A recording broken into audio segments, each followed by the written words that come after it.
Estimados estudiantes de la Institución Educativa Joaquín de Caicedo y Cuero, hoy profundizaremos un poco más en el movimiento de puntos sobre el plano. Veremos, pues, lo concerniente a las variaciones sobre los ejes cuando los puntos sobre el plano no son puntos cuadrantales. Tenemos sobre el plano un par ordenado B. Sus coordenadas son 3 positivo para el eje X y 1 positivo para el eje Y. A ese punto lo llamaremos la posición inicial. Ahora tenemos sobre el plano el par ordenado E. Sus coordenadas son 2 negativo para el eje X y 4 positivo para el eje Y. A ese punto lo llamaremos la posición final. Lo que deseamos averiguar es lo siguiente: ¿cuál es la variación delta X y cuál es la variación delta Y para que el punto B llegue desde su posición inicial hasta la posición final en el punto E? Delta X, en rojo, es la variación horizontal, mientras que delta Y, en azul, es la variación vertical. Para iniciar nuestros cálculos es importante que seamos muy ordenados. Vamos a determinar la posición inicial y la posición final, como aparece en pantalla. Recuerden que la primera componente de cada par ordenado pertenece al eje X. En este sentido, la segunda componente de cada par ordenado pertenece al eje Y. Con esto en mente, vamos a calcular la variación en el eje X.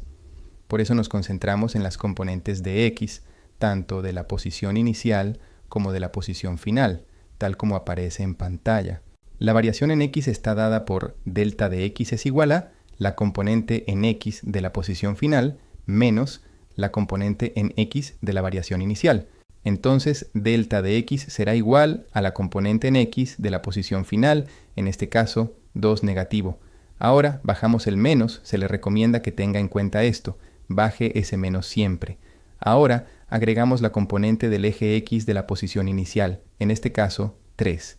Al realizar la operación indicada, tenemos que la variación en el eje X o delta X es igual a 5 negativo. En este caso, el menos significa que el movimiento sobre el plano en el eje X se hizo hacia la izquierda. Ahora hallaremos la variación en el eje Y. Para ello debemos ser ordenados y cuidadosos, no sea que nos confundamos de componentes. Entonces concentrémonos en las componentes del eje Y para cada posición. Entonces delta de Y será igual a la componente en Y de la posición final, en este caso 4 positivo. Ahora bajamos el menos, baje ese menos siempre. Ahora agregamos la componente del eje Y de la posición inicial, en este caso 1 positivo. Al realizar la operación indicada, el resultado es 3 positivo. Que ese resultado sea positivo indica que el movimiento en el eje Y fue hacia arriba. Aquí te muestro una animación de cómo ocurrió esa variación. En el eje X, 5 unidades a la izquierda, y en el eje Y, 3 unidades hacia arriba, como se indica en pantalla. Esta manera en la que estamos estudiando las variaciones es la base de los temas que trataremos posteriormente. En pantalla queda el resumen de lo que hemos realizado en la clase. Espero que hayan disfrutado de la sesión de hoy. Por ahora tengo una inquietud. ¿Es usted capaz de encontrar las variaciones de acuerdo a las siguientes condiciones? Realicen el cálculo y dejen su respuesta en los comentarios. Nos vemos. Cuídense mucho.